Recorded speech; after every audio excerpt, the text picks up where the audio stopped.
London at night. A single oil lamp still burns in a small attic room. Outside, fog drifts past the window, soft, like the breath of a sleeping city. Inside, a man bends over a blank sheet of paper. The pen hesitates, then moves, writing one name, Dracula. The sound of ink spreading across paper is like a whisper. He looks up into the dark, into the space where no one stands, yet something seems to be waiting to be called forth. When that name is written, the shadows seem to lean toward him. It is not merely a character, it is a soul that has just found a body. That name, Dracula, long ago escaped the page. He lives in hundreds of films, on stages, in paintings, in rumors, in the faint human fear that stirs whenever night falls.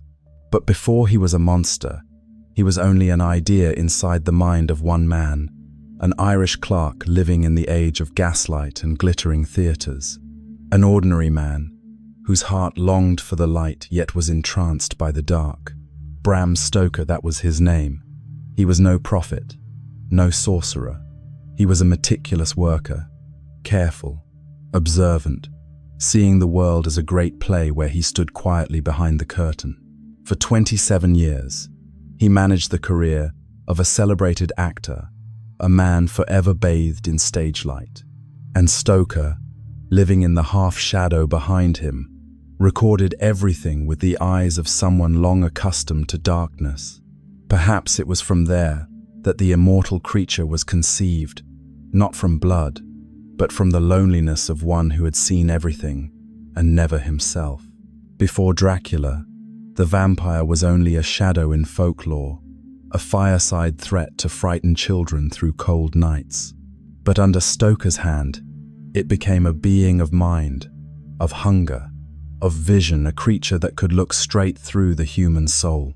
He gathered fragments of fear, plague, death, superstition, desire, and forged from them the face of his century, an age trembling on the edge between faith and science, between reason's light and the delirium of spirit. Dracula was born from that borderland. He does not merely drink blood, he drains memory, faith, and the illusion of human purity. He is the reflection of our dread, that within each of us lies something that never dies, something that craves life so fiercely it would destroy it. When Stoker wrote his final line, he did not know he had created an icon. The creature would not stay bound to paper. He would live in dreams, beneath the red glow of old theatre lights, in the faint echo of footsteps down a hallway, when we believe we are alone. That night, London slept, and Stoker's lamp finally went out. But the name upon the page remained, a small flame that could not be extinguished. Dracula unreal, yet deathless, and the man who called him forth from the dark. Before the long nights spent writing by lamplight, Bram Stoker was once a child who could not stand. When he was born, the frail boy suffered from a strange illness no one could explain. For the first 7 years of his life, Stoker lay confined to bed, his legs too weak to hold his body. Beyond the window was a world of sound, the clatter of carriage wheels, the rhythm of rain, the distant toll of church bells, while inside the small room stretched a silence that seemed to have no end. There were no friends, no games, no laughter, only his eyes. He watched, listened, and learned to remember every tiny detail, the way sunlight slipped through the curtains, the dust drifting in the air, the sigh of wind against the iron bars. When the body could not move, imagination began to walk. He built worlds inside his mind, places where the dead could speak and spirits passed like mist across the ceiling. The only storyteller in that room was his mother, Charlotte. Each night she sat beside his bed, her voice low and steady, telling him tales of ancient Ireland, of villages devoured by plague, of wandering souls seeking the way home. Her tone was solemn, prayer-like. The boy's eyes widened, not in fear but in fascination. Through those stories, Stoker first learned that fear could also be a kind of love, a love for the fragile, fleeting breath of life itself. The illness that seemed ready to claim his childhood eventually loosened its hold. One morning, a miracle occurred. Stoker awoke, pressed his hands to the bed, and stood. No medicine, no ritual, no explanation, only a sudden resurrection of the flesh. From that day on, he ran, laughed, and breathed like one returned from the grave. It was then he understood for the first time that the border between life and death is thin, so thin it can be crossed with a single breath. Those years engraved upon his soul a peculiar sense of existence, of being both within the world and outside it. Stoker grew up not merely as someone who had lived, but as one who had come back. He carried within him the memory of stillness, of shadow, of silence, the heartbeat that would one day pulse through his novel. Perhaps that is why, when he created Dracula, the creature was not born of evil but of profound loneliness. Dracula, too, was trapped between worlds like the boy Bram once was, neither fully alive nor truly dead. And so, from that small childhood room, amid the sound of rain and the shallow breath of a sickly child, a fragment of Dracula's soul was kindled quietly, stubbornly, and forever unextinguished. When Bram Stoker was still the bedridden boy, the one who kept his mind from sinking into silence was his mother Charlotte. She was a strong woman, born in the west of Ireland, and she had survived one of the greatest horrors her country had ever known, the cholera epidemic in the town of Sligo. On long nights, when the sea wind howled through the window frame, she sat beside her son's bed and told him about those days. Her voice was soft and slow, yet every word carried the scent of cold earth, of fear, and of memories that refused to rest. She said the plague came like an invisible storm. At first there was coughing, then came the church bells, tolling one after another, so relentlessly that no one could keep count. Carts carrying the dead rolled through the streets, their wheels sinking into the mud, while the air grew thick with the stench of lime and disinfectant. People feared the open air, feared their neighbors, feared to touch anyone still breathing. And when night fell, and every house went dark, faint knocking could sometimes be heard from below the ground, from within the coffins where the not yet dead clawed for air. Little Bram lay still, listening without daring to ask. To him, the image of plague was not blood or corpses, but the endless toll of bells in the mist, an echo reminding him that life could vanish at any moment. Charlotte told of nights when the living reopened fresh graves and found the marks of fingernails scratched into coffin lids. No one knew if the story was true, but to that fragile child, it became a living memory, as vivid as if he had seen it himself. Years later, as Stoker became a man, he never forgot those nights. In Dracula, the graves that split open, the dead who refused to rest, the blood-thirsting spirits, all were born from his mother's voice. It was she, with her memories of terror and her quiet courage, who gave him his first sense of that trembling line between life and oblivion. In the darkness of that small room where mother and son sat, the old bells still seemed to ring, not as a sound of death, but as the heartbeat of a story. Stoker could not have known that each time she finished speaking and lit the candle, something strange was forming inside him, a belief that some fears do not exist to destroy us, but to remind us that we are still alive. And somewhere in those nights, within the distant echo of Sligo's bells, the shadow of one who would never die, Dracula found its first beating heart. After the stories of plague and death, the world of young Bram Stoker opened to another kind of fear, no longer the tolling of funeral bells, but the whispers carried by the night wind across the hills of Ireland. 19th century Ireland was still a land where nothing ever truly slept. When the sun set, people believed that among the green hills and ancient stones, tiny doors opened into another realm, a place the living should never enter, and where the dead sometimes forgot the way home. These hills were called the seed burial mounds of the old gods, now sanctuaries for spirits and fae. In Irish folklore, each hill was a lantern of memory, and every gust of wind through the grass carried the voices of the departed. They said that on certain nights, if you heard the long, sorrowful cry of a woman drifting through the dark, it meant someone in your home would soon die. She was called the Banshee, the woman of the sacred mound. The Banshee kills no one and saves no one. She only arrives to announce fate, her wail tearing through the night with the weight of destiny itself. It is not the voice of a demon, but of inevitability. Deeper still in those ancient tales lived a name Stoker never forgot: Abhartach, the small tyrant of Ulster. They said he was so cruel that even death refused him. When he was slain, he rose the next day, demanding bowls of blood from the villagers. Each time they buried him, he clawed his way back until a hero, guided by the gods, was told, "You must kill him with a sword of yew wood and bury him upside down." Only then, it was said, could the evil spirit be bound. Such stories flowed through Irish blood like a memory that could never be cleansed. To the boy Bram, they were not superstition but a spiritual map of his homeland, a place where past and present lay upon each other like twin shadows.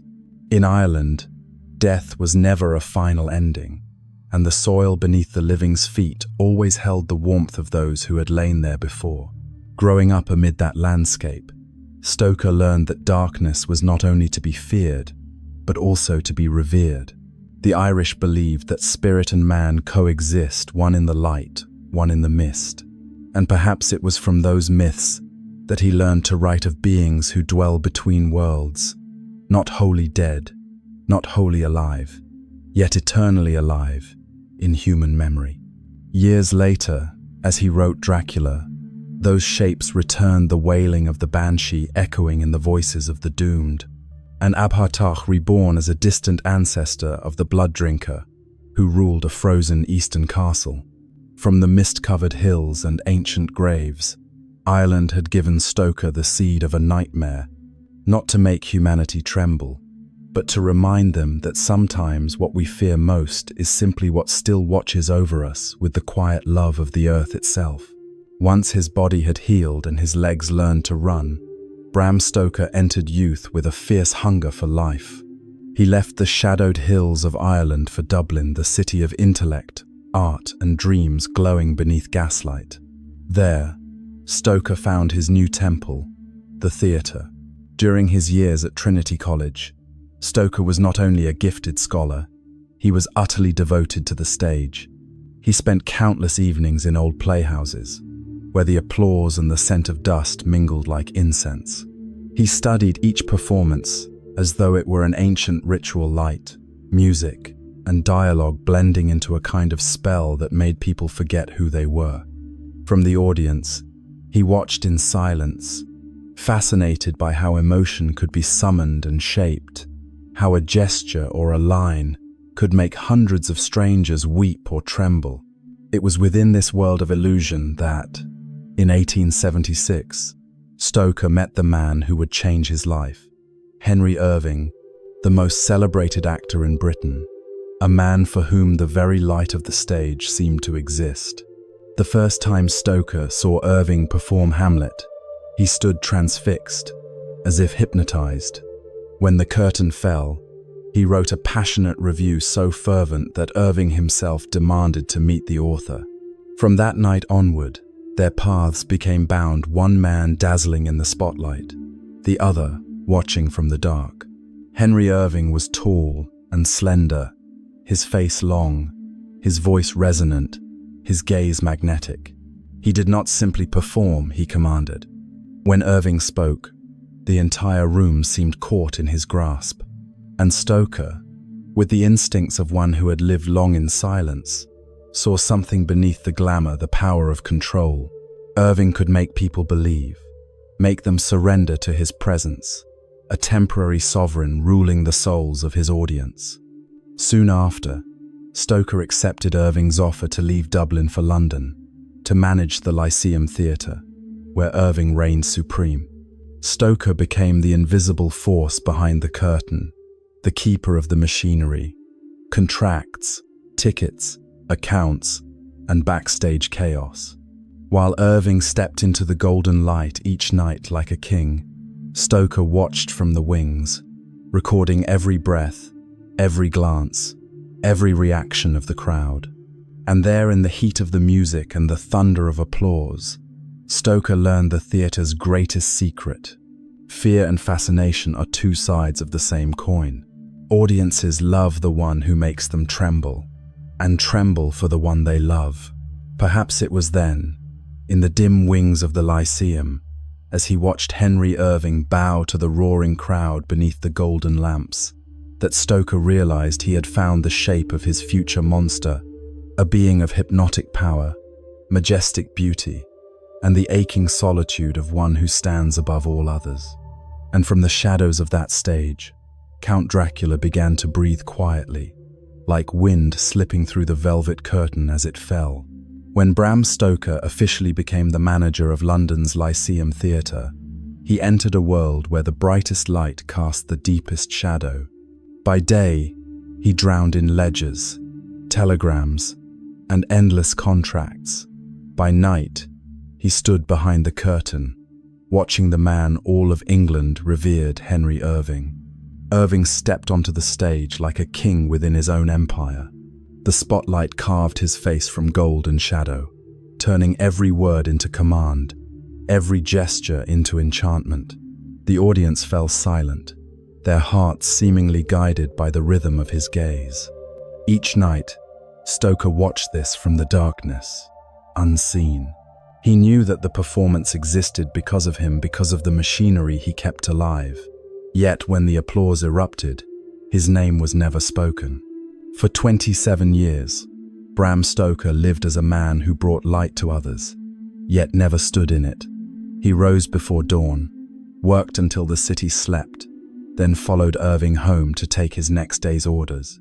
Under his hand, an empire of over 100 workers, musicians, stagehands, costumers moved in perfect synchrony. And still, the man who controlled it all remained invisible. Irving was not cruel.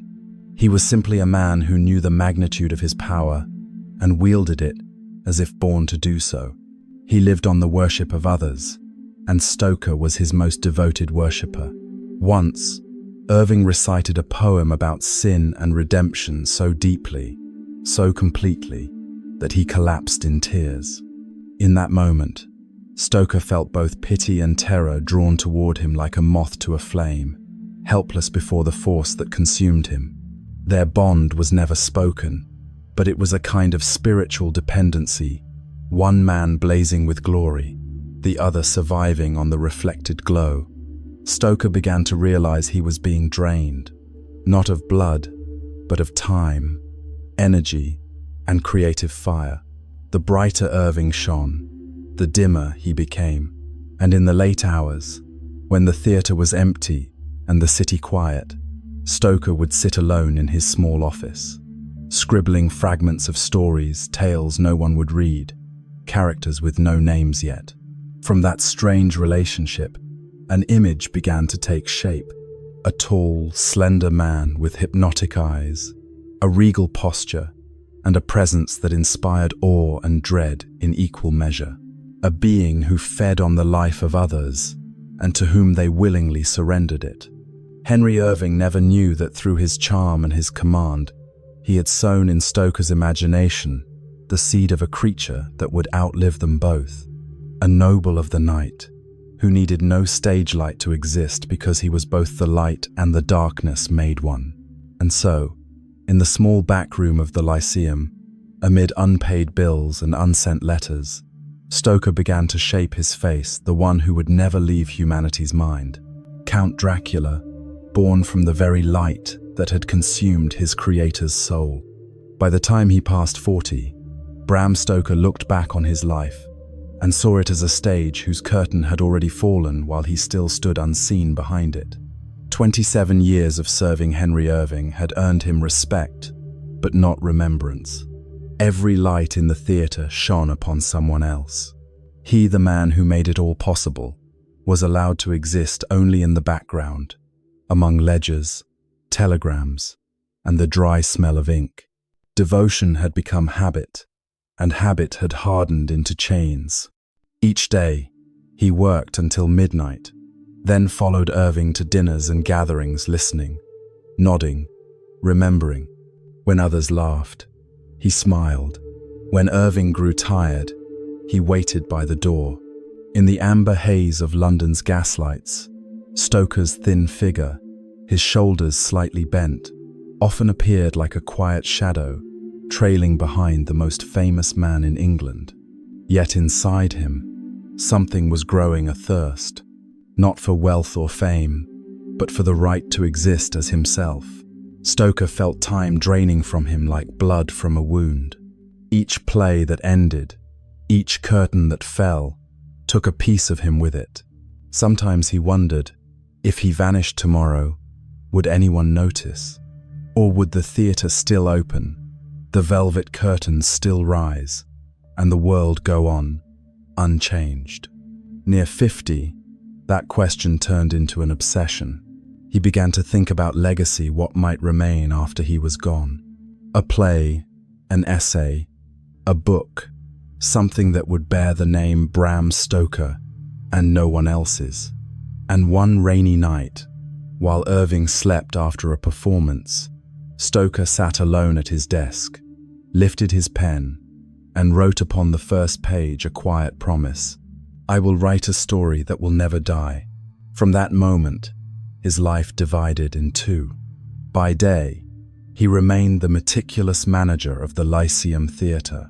By night, he became the silent writer, calling a spirit out of darkness. He did not yet know what shape the creature would take, only that it would live in his stead, eternal, remembered, feared, loved, and hated. The thirst was no longer his alone. It spread like ink across the page, devouring his sleep, his meals, and what little peace remained in his heart. And within that fever of creation, Stoker began to realize a cruel truth. For a work to live forever, its creator must surrender part of his soul.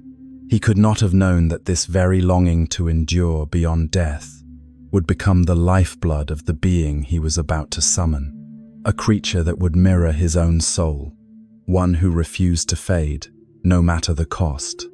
Bram Stoker had found his purpose, and in the stillness of a London night, as his pen touched paper, the immortal one, shaped like a man, opened his eyes for the first time within his imagination.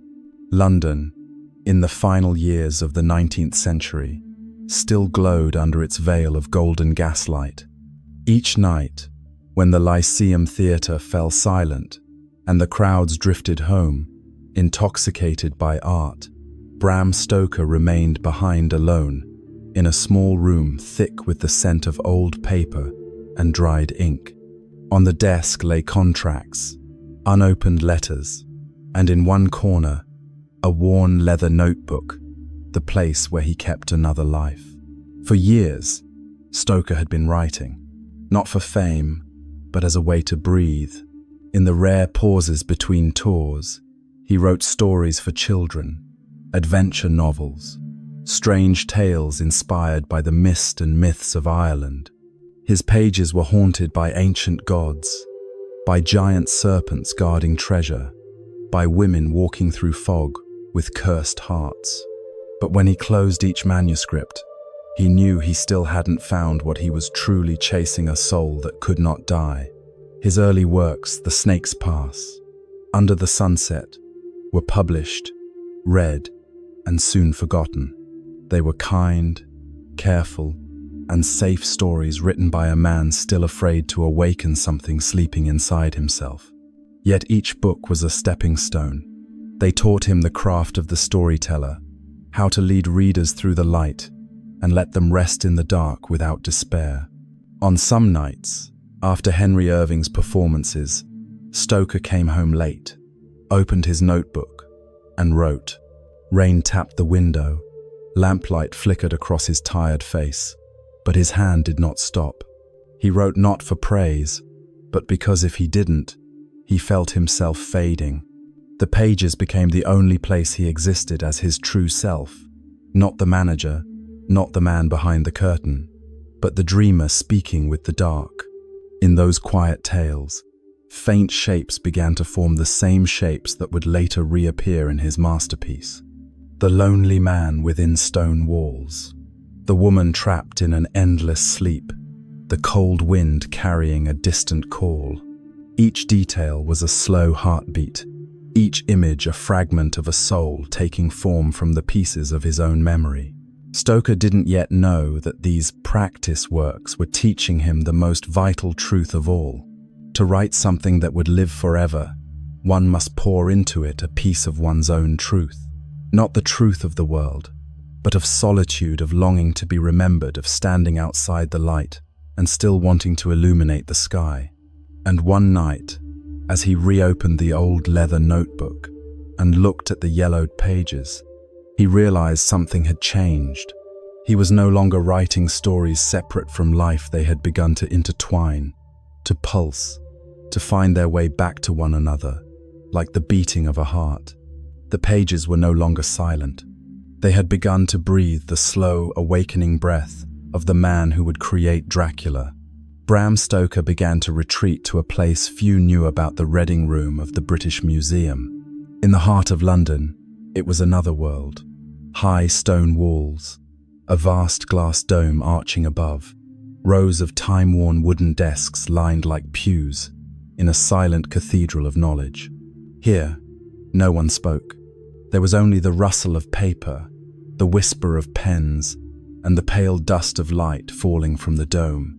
Amid that hush, Stoker sat for hours among thousands of books, as if entering a sacred temple not merely to read, but to seek a soul. He had decided to write something different, a story powerful enough to outlive him. To create it, he began what he called the hunt for darkness.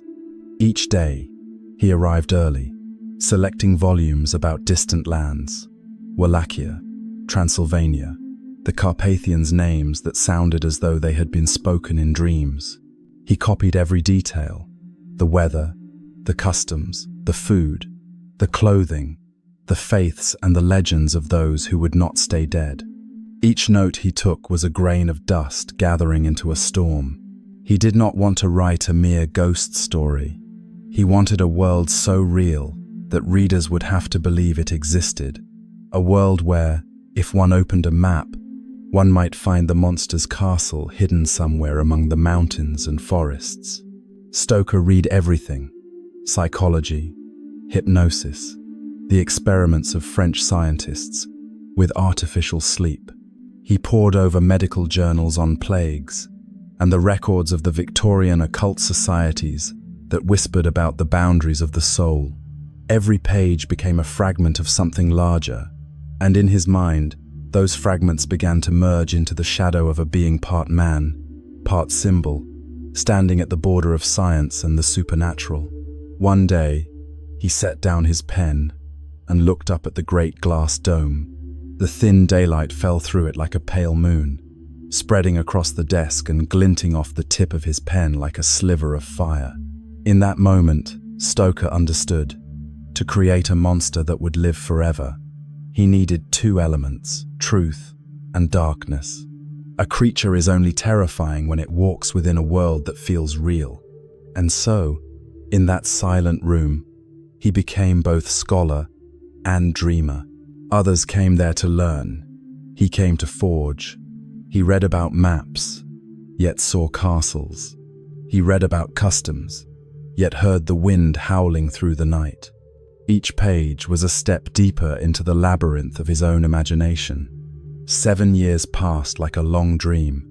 Notes, maps, and quotations piled high on his desk, hundreds of fragments awaiting a single form. Within the quiet of that library, Bram Stoker had transformed himself into a blacksmith of shadows. And when he finally stepped out from beneath the glass dome into a rain-soaked London evening, the city seemed changed.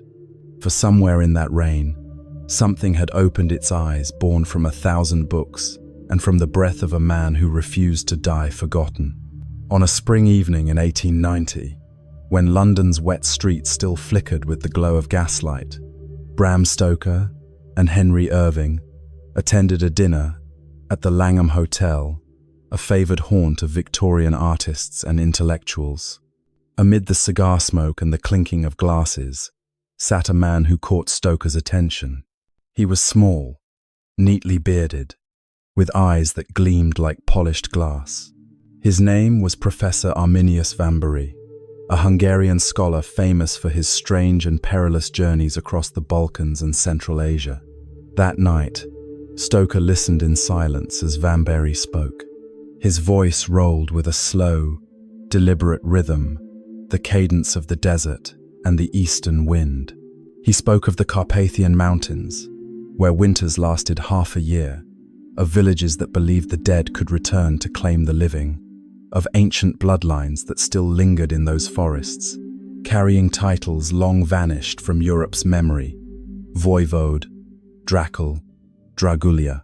Each word fell into Stoker's mind like iron filings drawn to a magnet. He took discreet notes in his small leather book, recording strange names, Wallachia, Moldavia names, that seemed written in the ink of history itself. Then Vambery smiled, lifted his glass, and said, half in jest, half in warning, "They still speak there of a prince called Dracula, the son of the dragon. They say he did not die, only sleeps." Stoker said nothing, but in that instant, a door opened in his mind.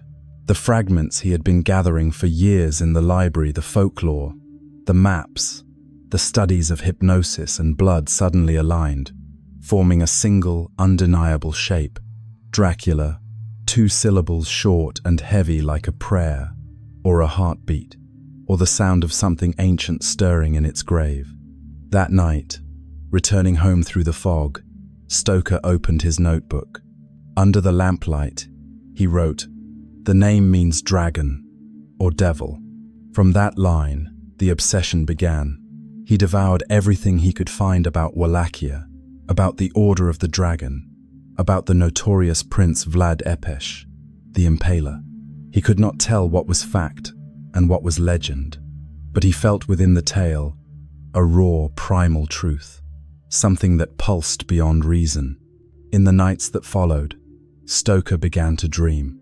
He saw a castle isolated on a mountaintop, a forest drowned in mist, and a man in a dark cloak standing by a window, staring at the world with eyes that had seen too many centuries.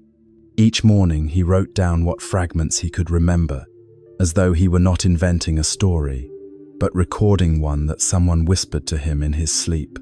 Henry Irving, still the center of Stoker's orbit, never knew that during that very dinner, between the laughter, the clinking glasses, and the talk of faraway lands, an immortal being had been awakened. That name, sharp as a blade, had slipped from the tongue of a Hungarian scholar and found a new home in the imagination of a man desperate to outlive himself. Dracula had been summoned not by magic, but by memory and by the human hunger to never die. The name Dracula clung to Bram Stoker like a dream both wondrous and terrible. He turned again to a slim volume he had borrowed from the Whitby Library, an account of the Principalities of Wallachia and Moldavia by William Wilkinson, published in 1820. Amid its dry passages on politics and geography, one footnote gleamed like a shard of bone in the dust, just a few lines, but enough to change everything. There was a prince called Dracula, which in the Wallachian language means son of the dragon, or the devil. Stoker paused for a long while. He read and reread the words, as though afraid they might vanish. Son of the dragon. The phrase shimmered with both sanctity and dread. In medieval Europe, the dragon symbolized divine power. In the Bible, it was the image of Satan, a creature revered and condemned at once. Stoker realized he had found the foundation he'd been searching for, a man of history, forever bound to the shadow of myth. So he began to dig into the life behind the name Vlad III Dracula, known to history as Vlad the Impaler. Born in Transylvania in 1431, in an age when the borders between faith and warfare were as thin as silk, his father, Vlad II Dracula, had belonged to the Order of the Dragon, a chivalric brotherhood sworn to defend Christendom against the Ottoman Empire. For this, he was called Dracula, the Dragon. His son, Vlad III, bore the suffix A, the Romanian marker of descent, the son of the dragon. Yet to the peasants of Wallachia, the word Drac meant something else entirely: the devil. One name, two meanings, and between them, a truth history itself could not decide. Stoker read through chronicles, pamphlets, and propaganda from Western Europe that painted Vlad as a demon in human form. They told of the prince who impaled his enemies by the thousands, creating a forest of the dead, so horrific that Ottoman armies turned and fled. They described him as a drinker of blood, a worshipper of pain, a ruler who believed that terror itself was a sharper weapon than any blade. But Stoker, ever the observer, sensed something beneath the horror, the desperate will of a small nation fighting to survive between two empires. To the Romanians, Vlad was a hero. To his enemies, a monster. And it was that razor-thin line between justice and cruelty, man and beast, that captivated Stoker. In Vlad, he saw the mirror of his own century, a modern world that called itself enlightened yet still trembled before the ancient and the inexplicable. Within Stoker's imagination, the image of the prince began to transform. The glint of the sword became the gleam of moonlight. The armor of war melted into a black cloak. The proud warrior of the 15th century became the solitary nobleman of the 19th, a man who conquered not with armies, but with a gaze. But Stoker did not copy Vlad. He took only the name, the shadow, and the fire burning beneath it, and breathed into them a soul entirely his own. The Dracula he was shaping was no longer the warlord of Wallachia, but the embodiment of something far older, the instinct for immortality that sleeps inside every human heart. When he wrote the words, Count Dracula, Stoker felt as though he had opened a door. From the other side, a chill breath passed into the room. In the quiet of his London study, he smiled faintly, for he knew that in that moment, history and legend had fused into one. A real prince of blood and battle had just been reborn. As the immortal Count of Imagination, Bram Stoker now had the name of his monster, but it was still only a shadow, formless, soulless, without rules. To make him real, Stoker returned to what he understood best: folklore. He believed that if every myth was born from fear, then to create a creature that would live forever, one must understand humanity's oldest fears. One damp London morning, as he sifted through his notes from the library, Stoker came across a name, Emily Gerard. She was a Scottish woman who had lived in Transylvania with her husband, an Austro-Hungarian officer. She had written a small ethnographic essay titled Transylvanian Superstitions. It was the doorway Stoker had been searching for. He read each line as if hearing villagers speak through her voice. Gerard described that land as one where the living and the dead were separated by a single breath. The people there believed in a being called the Strigoi, the spirit of a dead person returning to drink the blood of the living. She wrote of peasants who sprinkled garlic around graves to keep spirits from rising, who drove wooden stakes through corpses or severed their heads so the souls could no longer recognize their own bodies. The prose was factual, yet it pulsed with horror, and Stoker's heart began to quicken. In those lines, he discovered what every enduring monster requires: rules. Not just power, but method, ritual, limitation. From Gerard's descriptions, he began to construct the laws of his own creation. The vampire fears sunlight and lives only by night. It must sleep in the soil of its homeland. It can be destroyed by stake or cross. But Stoker did not simply copy these tales, he transmuted them. In peasant folklore, garlic was a charm for the dead. In his hands, it became a weapon for the living. The stake that villagers used to imprison the corpse became, in his story, the means to end evil itself. Each detail he reshaped not to frighten, but to remind the reader that behind every ancient ritual lies a forgotten truth, something our modern minds no longer understand. As he rewrote his notes, Stoker realized that his creation, Dracula, was no longer a nameless phantom, but a being of order, governed by rules, bound to its own dark liturgy. He was no longer a shade. He was an ancient entity, obeying a system of sacred prohibitions, a black religion born of forgotten fears. Stoker touched his pen to the page and wrote a line that would become the heartbeat of his novel. Nothing is more terrifying than the things mankind once believed and forgot why. That night, as he closed his notebook, a gust of wind swept through the open window, making the final page tremble. And in the stillness, it seemed something was reading beside him, memorizing each rule he had written, rejoicing that it finally had laws to live by. In that quiet room, legend had become law, and Dracula, once a formless ghost, had become the sovereign of a world governed by his own dark order. Dracula did not emerge from nothing. When Bram Stoker sat alone in his small London room, writing the first lines of his novel, he knew that others had walked this path before him, those who had already tried to give shape to the darkness wearing a human face.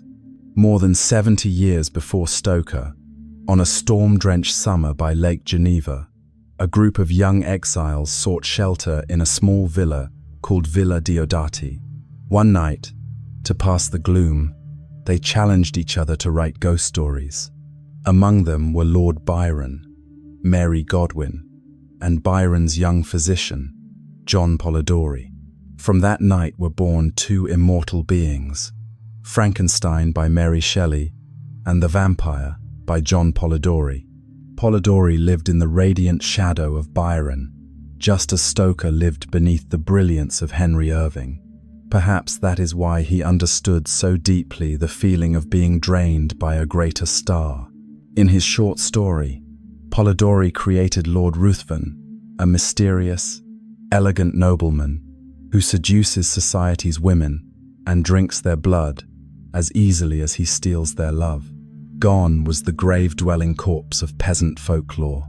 Ruthven was a predator in evening attire, a creature who thrived not in cemeteries but in drawing rooms lit by chandeliers. Stoker read Polidori and understood. A vampire need not lurk in tombs. He could walk into a salon, raise a glass of wine, speak of art and politics, and no one would know from where he came. Ruthven was the first to clothe the ancient beast in civility, to make terror handsome. Decades later, in Dublin Stoker's own homeland, another writer, Sheridan Le Fanu, penned Carmilla. It told of a lonely young woman in a secluded castle, enchanted by a new companion, a beautiful girl too perfect to be real. At night, she would visit her bed, kiss her gently on the throat, and leave behind two small red marks. Le Fanu had dared to reveal what others only hinted at, the entanglement of death and desire. His vampire did not kill merely to feed it, longed for affection, for companionship, for a forbidden form of love between sleepless souls.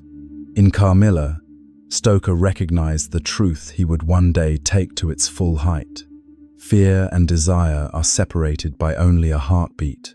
When he gathered it all, the cold nobility of Ruthven, the mournful seduction of Carmilla, the legends of Transylvania, and the commanding presence of Henry Irving Stoker, knew he was creating something new.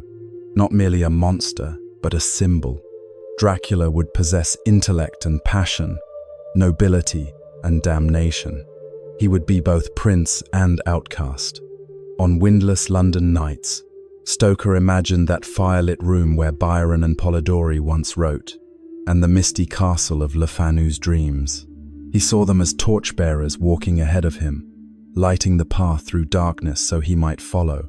And when that torch finally passed to Stoker's hand, its flame no longer flickered. It blazed, illuminating an entire century.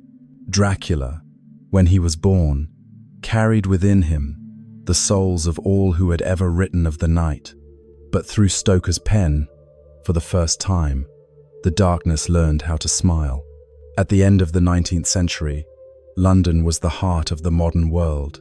Yet within that heart still pulsed something ancient and uncertain, like the faint footsteps of mysteries that science had not yet dared to explain. It was the age of ghosts in physicians' coats, of men and women who believed the human mind could open doors to the unseen. By day, Bram Stoker lived among the gentlemen of the theatre, discussing art and business. By night, he read books on hypnosis, spirit communication, and the study of the soul, what the Victorians called spiritualism.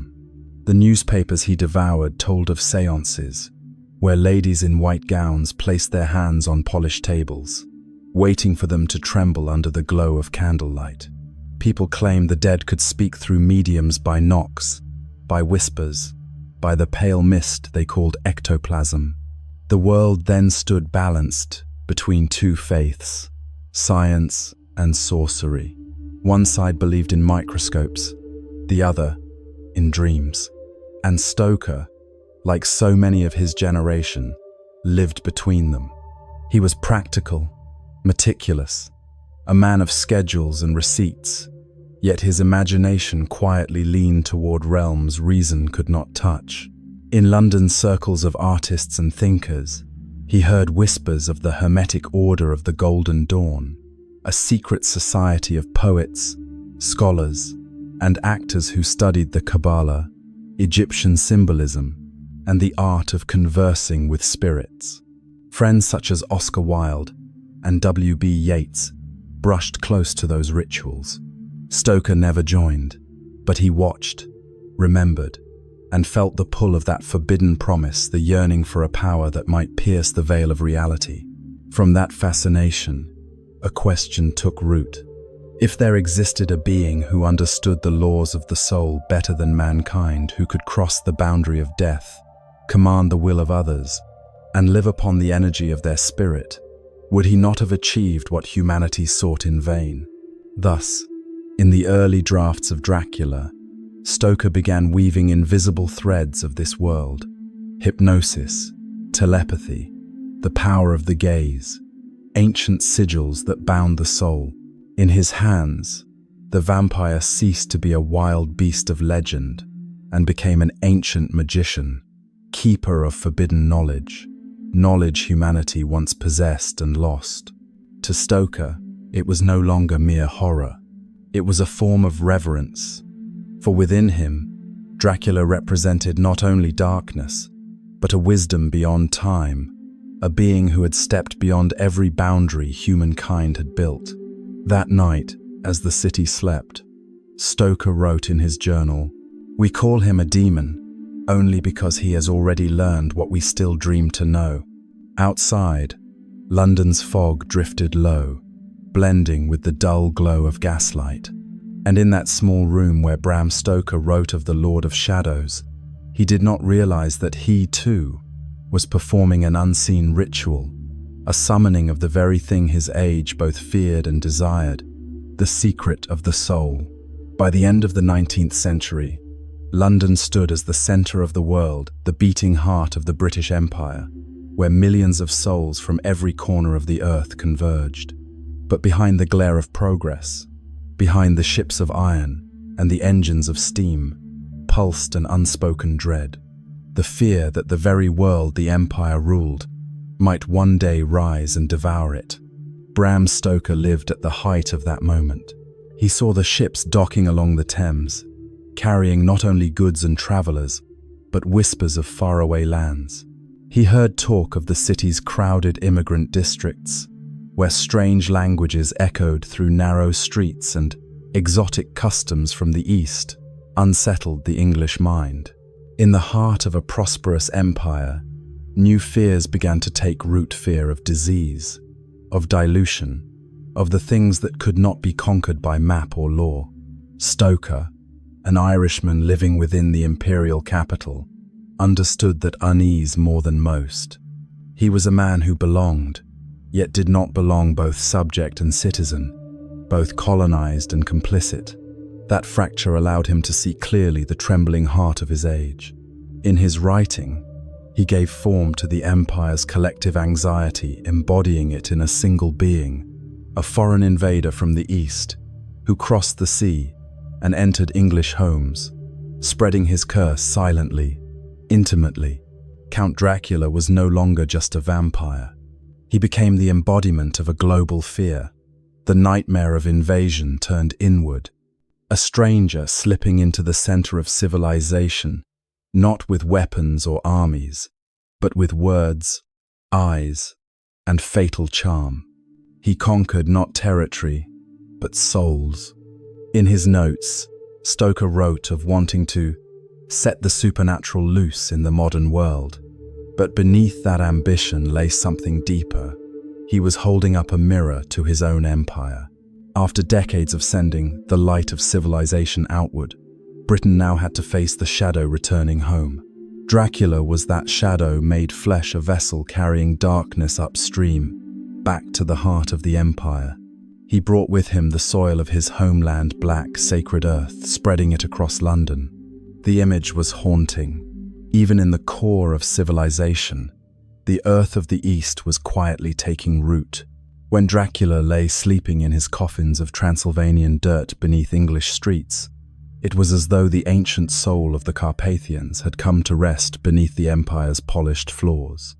For readers of that age, the image was both terrifying and intoxicating. It was the nightmare of an empire seeing itself reflected in the mirror and realizing that in its own light, the darkness was smiling back. Yet Stoker wrote not with hatred. He did not condemn Dracula. In his descriptions, there is a strange reverence, as if he understood that every civilization needs its opposite to truly see itself. Dracula became the shadow. The empire required a reminder that beneath the veneer of order and progress lay the same ancient blood, the same primal hunger for survival that had built every barbarian world before it. When Stoker finally closed his manuscript, he smiled. He had not written about a monster, he had written about a mirror. And when the British public first opened Dracula, they did not realize that within its pages, their empire was gazing back at them, pale, radiant, and full of shadows. London, 1895. The city had entered the age of modern medicine. Doctors in white coats spoke of microbes, of blood, of the transmission of disease. But beneath the lectures on progress still lingered the old fears, fear of blood, fear of death, fear that what flowed within one's veins might one day betray its host.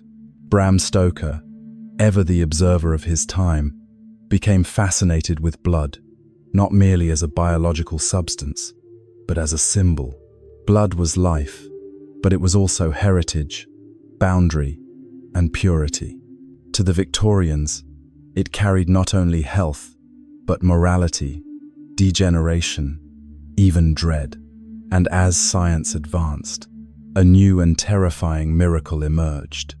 The act of transfusion, a process that both saved lives and blurred the boundaries between bodies, between self and other, between identity and contamination. In that atmosphere, Stoker wrote the most haunting chapters of Dracula.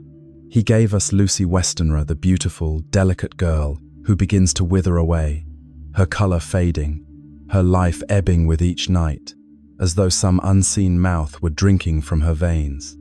Around her, a circle of devoted men, Arthur, Seward, Holmwood, each in turn offers his blood to save her. Their gestures seem noble, yet the ritual itself is intimate, almost forbidden. Unknowingly, they are giving Lucy not only their blood, but their hidden selves, their devotion, their desire, their surrender.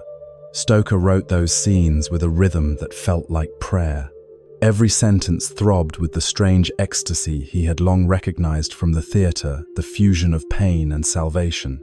Transfusion, that new miracle of science, became in his hands a sacred rite, a mingling of souls, an exchange of love, lust, and power. And when Dracula entered that circuit of blood, he was not simply stealing life, he was usurping humanity's most private communion. With rare intuition, Stoker sensed that the modern world, despite its faith in reason, still trembled before its oldest instincts. People feared blood not merely because it carried disease, but because it was the bridge between body and soul. By making Dracula live on blood, Stoker was not merely crafting a monster, he was reminding the age of machines and microscopes that there are still truths measurable only by the pulse. The blood is the life, Van Helsing declares in the novel. A simple line, but it is the heart of everything. For Stoker, it was also confession.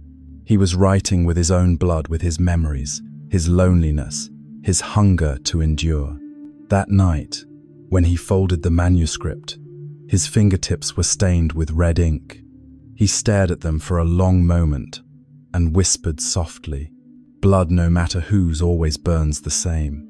Outside, the London rain fell quietly upon the rooftops, and in that small room, the blood of the story had begun to flow, and it would never sleep again.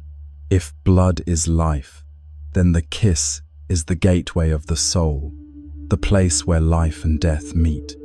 In the final months of writing Dracula, Bram Stoker began to understand that his story was not simply about evil or immortality. It was, more profoundly, a story of desire imprisoned. The Victorian world was one of restraint and decorum. People did not speak of desire. They did not name the body. Women were meant to be gentle, men to be proper. But Stoker, who had lived his life among the backstage corridors of the theater, where human emotion stripped away its costumes, knew that beneath the starched surface of virtue, hearts still trembled with unspoken longing. And so, within the shadows of his novel, he allowed those longings to speak not through dialogue, but through the vampire's kiss. Lucy, the most radiant of his heroines, does not resist when Dracula visits her. She drifts into a trance, lips parted, neck tilted, her breath melting into a sigh. It is not a scene of violence, but of seduction. Fear and pleasure merge. When Dracula's mouth touches her throat, he does not merely drink her blood, he drains her innocence, transforming her into something the Victorian world could not admit existed. A woman who knew what it meant to want. With the instinct of a man who had studied both theatre and life, Stoker understood that what society called sin was often just another name for nature. Yet he also knew that, in an age terrified of its own flesh, such truths had to be hidden. So he cloaked passion in darkness, turned desire into symbol, and made the vampire's kiss both sacred and forbidden, a union of spirit and hunger. Mina, the faithful and intelligent wife, became the mirror of redemption. When Dracula forces her to drink his blood, the moment carries the weight of a dark marriage ceremony. She is no longer merely a victim, but a participant sharing part of her soul with the Lord of Shadows. In that instant, Mina is both cursed and awakened, touched by a knowledge beyond human reach. Stoker did not write these scenes to scandalize. He wrote them with empathy. He saw in Dracula the loneliness of one forbidden to love, and in Lucy and Mina the yearning for freedom denied to women of their time. For him, the vampire's kiss was not death, it was an awakening. When Stoker reread his manuscript, he realized that Dracula was not only a tale of monsters, but of humans wrestling with their own instincts, fearing what they desire, desiring what they fear. On the final night of editing Mina's chapter, Stoker set down his pen and sat in silence for a long while. Then, almost as a confession, he added one quiet line to the margin. In every kiss, there is a promise that we shall live again, if only for a moment. And perhaps that is why Dracula has never died. For in his darkness, readers still find the pulse of their own breath, warm, trembling, and aching to touch life once more. In the summer of 1890, Bram Stoker left London for a short retreat in Whitby, a small seaside town in the north of England. It was a place of sheer cliffs, low skies, and waves that seemed to echo from the depths of antiquity. From the window of his inn, he could see the ruins of Whitby Abbey, desolate, solemn, poised on a hill, like a sentinel watching over the sea. Below it, hundreds of stone steps wound down toward the town, twisting like a spiral of memory. Stoker often walked alone at dusk. He would sit at the edge of the cliffs, listening to the wind sweep through the old gravestones where grass had long since hidden the names of the dead. Time seemed to pause there. The old Irish tales of restless spirits and revenants he'd heard as a child stirred again in the salt air and the cold mist. To him, Whitby was not merely a town, it was a threshold between the living and the dead. One afternoon, reading the local paper, Stoker found a small notice that pierced his imagination like a nail. A Russian ship named the Demeter had been driven ashore in Whitby Harbour. The entire crew was missing. Only the captain's corpse remained, lashed to the wheel. On board were dozens of crates filled with earth from Transylvania. The coincidence struck him like a sign, for the name Dracula was already alive in his mind. That night, as the wind howled around his window, Stoker opened his notebook and wrote the first line of a new chapter. A ship has come from the east. There is no life on board. And so was born the vision of Dracula's arrival in England, not by sword or sorcery, but by wind, storm, and sea. He imagined the ship adrift in grey rain, its crew silent, a tall, still figure standing upon the deck, watching the distant shore. When the vessel finally struck the rocks, that figure vanished. Only the howling of dogs and a trail of wet footprints led up the hill. Stoker wove Whitby into his novel not only for its gloom, but because it carried the soul of the lands he once knew, the stone coasts of Ireland, where wind whispered through graveyards, calling the names of the forgotten. Whitby was Ireland in disguise, a place where memory and legend merged. Each day, climbing the steep church steps, Stoker counted them like heartbeats of his creation. Below, the sea struck the cliffs in steady rhythm, as if echoing the pulse of something vast and alive. Once, he stopped midway and wrote in his notebook, "He has arrived not with wings but with the wind." From that moment, the wind became the spirit of Dracula. Whenever it rose in the story, it carried his presence, his breath, his movement, his unseen will. In Stoker's hands, Whitby became more than a setting. It became the site of a dark ritual, the birth of the night itself. There, past and present, east and west, myth and reality merged in a single gust across the page. When summer ended, Stoker left Whitby with a notebook full of numbers, maps, and the lingering scent of sea salt. He did not know that on the day he departed, the wind still blew over the cliffs, through the ruins of the abbey and the ancient graves. And within that wind, Dracula had already found his way to England, not through magic, but through a single cold breath and the imagination of one man. When Bram Stoker began drafting Dracula, he chose not to tell his story in the usual way. Instead of a single narrator, he built the novel as a collage of documents, letters, diary entries, newspaper clippings, phonograph recordings, even the log of a doomed ship. He called it the method of witnesses. Each character, Jonathan Harker, Mina, Lucy, Dr. Seward, Professor Van Helsing, records what they see, hear, and dream. Placed together, these fragments form a picture that is never whole, and it is in the spaces between their testimonies that the shadow of Dracula appears. Stoker understood that in an age of telegrams, typewriters, and scientific precision, people believed the world could be fully documented and explained. But he turned that faith on its head, asking, what if the most important truths lie between the lines beyond the reach of the pen? This documentary form made Dracula feel like an investigation not of crime, but of belief itself. Each narrator tries to interpret the horror through their own discipline, the doctor through science, the priest through faith, the lover through emotion. But the more they write, the clearer it becomes that what they face belongs to no system at all. All that remains are traces, a bite mark, a drop of blood, a trembling line of ink. That was Stoker's genius. He told his story not through light, but through the absence of it. The reader never truly sees Dracula. He exists on the edges, in torn diary pages, in indirect accounts, in the margins of fear.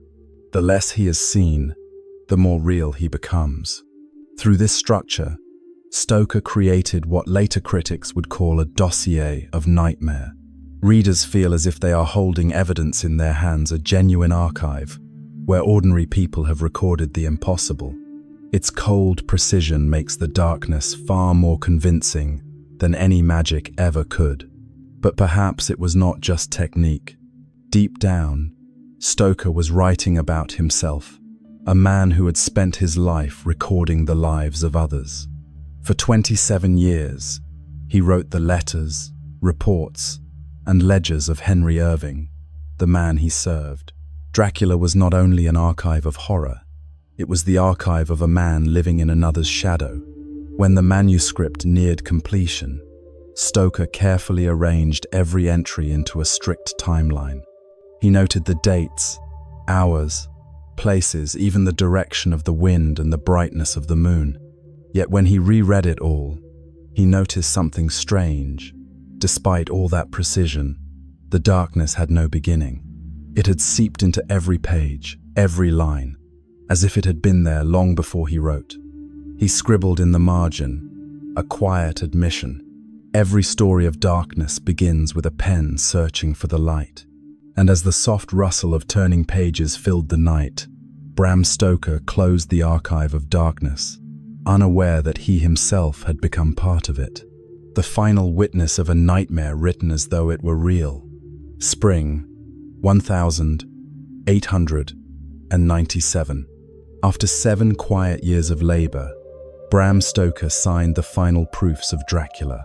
When he left the printing house, he paused for a long time on Fleet Street, where the smell of ink and the clatter of carriage wheels mingled like a familiar hymn. He did not cheer, nor smile with pride. He simply stood there, staring at the paper in his hand, feeling as though he had buried a piece of his own soul inside it. In letters to friends, he wrote simply, "I wish only one thing, that this story, somehow, may outlive me." Dracula was published in May 1897. At first, it was merely another Gothic curiosity among the ghost stories of its age. Some critics praised its precision, others called it long and gloomy. But Stoker did not mind. He knew he had not written for applause. He had written to exist.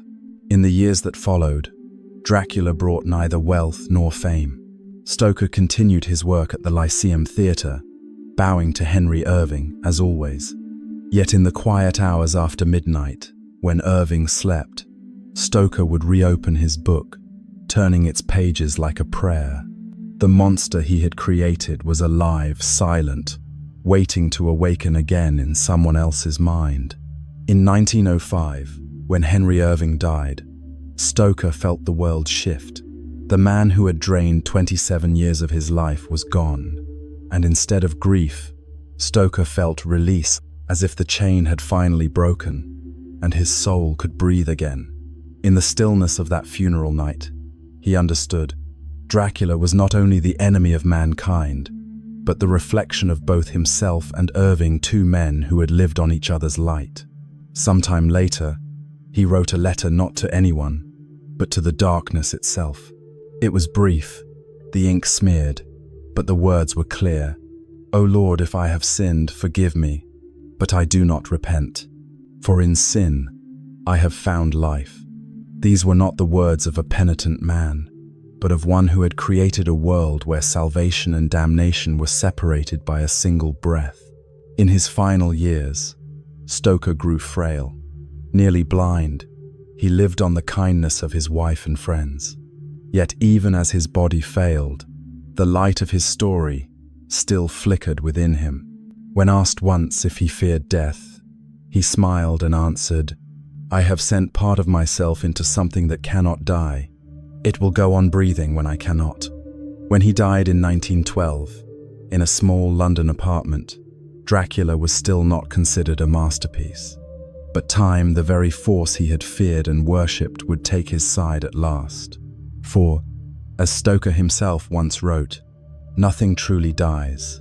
Every story is only sleeping." Oh, and from the night Dracula was born, that sleep of darkness has never ended. In 1912, when Bram Stoker exhaled his final breath, London carried on as though nothing had happened. News of his death appeared in only a few brief lines of print. No one realized that, somewhere far away, his creation was beginning to awaken. 10 years later, in 1922, in Germany, filmmaker Friedrich Wilhelm Murnau made a modest movie inspired by Dracula. Lacking the money to purchase the rights, he renamed it Nosferatu, but everyone knew it was the ghost of Stoker's story. Murnau transformed the aristocratic predator into a gaunt, bald creature with hollow eyes and bird-like claws. No longer a refined count, he was a plague made flesh, a reflection of post-war Europe's terror after years of pandemic and destruction. The film was sued by Stoker's widow. A court ordered every copy destroyed, but a few reels survived, just like Dracula himself, impossible to kill.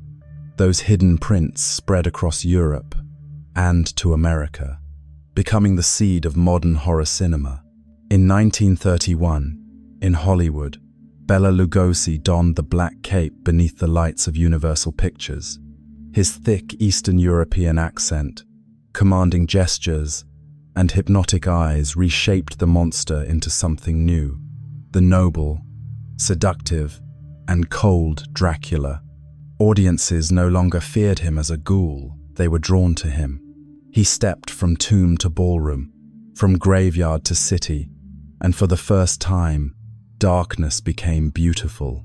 20 years later, in 1958, Christopher Lee revived the legend in the films of Hammer Studios. This time, Dracula returned with blood-red eyes, glistening fangs, and the gait of a predator.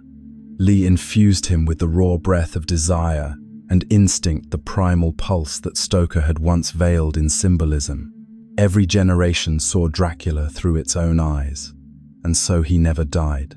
Throughout the 20th century, Dracula slipped free from the page and entered popular culture, onto stages, into comic books, songs, and dreams. Each time he returned, he wore a different shape. A proud nobleman, a walking epidemic, an immortal lover. Yet no matter how he changed, Stoker's soul lingered within him, the loneliness of a creator bound to something greater than himself. Perhaps, if Bram Stoker could have seen all these incarnations, he would have smiled, for what he longed for had come true. His work had outlived him. Dracula had achieved what its maker could only imagine: immortality. From the banned reels of Nosferatu to Broadway stages and the glowing screens of modern cinemas, Dracula has continued to rise again and again, a ritual of memory. Each time he opens his eyes, humanity glimpses its own reflection, its fear, its desire, its unyielding hunger to survive. No one remembers the true face of Bram Stoker anymore, but the shadow he created still walks through the centuries, ageless, unforgotten. For, as the legend says, no one can kill a dream, especially one written in blood. And so, his monster lives for him, telling the story anew through 1,000 faces. Dracula, the demon, the lover, the king of night still whispers whenever darkness falls. I was never dead, only waiting to be remembered. A century has passed since Bram Stoker left this world, yet the name he once wrote in a dim London room has never slept. Dracula, the creature born from humanity's fear, desire, and longing for immortality, has endured through every age, every form, every screen. From the grotesque shadow of Nosferatu to Bela Lugosi's hypnotic nobleman, from Christopher Lee's feral predator to Francis Ford Coppola's tragic lover, his body has changed, but his soul remains the same. A being who knows that love and blood are only two different ways humans cling to life. In the 21st century, Dracula still walks among us, sometimes in a tailored suit, sometimes in the playful masks of popular culture. He lives in rock music, in animated films, in the short stories of new generations. People may think he has grown harmless, reduced to an icon, but that illusion is itself proof of his immortality. He does not need to be feared to endure. He needs only to be remembered. Every era creates its own Dracula. To the Victorians, he was a warning against sin and forbidden desire. To the 20th century, he embodied disease and decay. But to the modern soul, adrift in cities of light and loneliness, Dracula has become the symbol of the longing to touch eternity. He is no longer just evil. He is the dream that all humans share to live forever, even if only in darkness. If Bram Stoker could see it all now, perhaps he would understand that his story was never truly about monsters, but about the reflection of humanity in the night. Each time we fear Dracula, we are fearing the part of ourselves that still yearns to exist, to love, to be remembered even at the cost of our souls. On Stoker's grave, a single line from Dracula is carved: "Nothing is ever truly dead."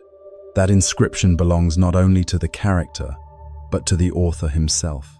For both his work and the creature he birthed achieved what all mortals secretly wish for: to defy time. Now, when night falls, whether in London, Dublin, or Transylvania, if you hear the wind whisper past your window, or feel your heartbeat echo in the silence, perhaps someone is murmuring outside, "I am still here." Dracula is no longer merely a story. He is the memory of darkness, the place where every light begins and ends. And when you close your eyes tonight, remember, even if we have forgotten the writer's face, what he created is still breathing. A century later, the darkness still smiles softly, forgivingly, as if whispering the final benediction Bram Stoker left for humankind.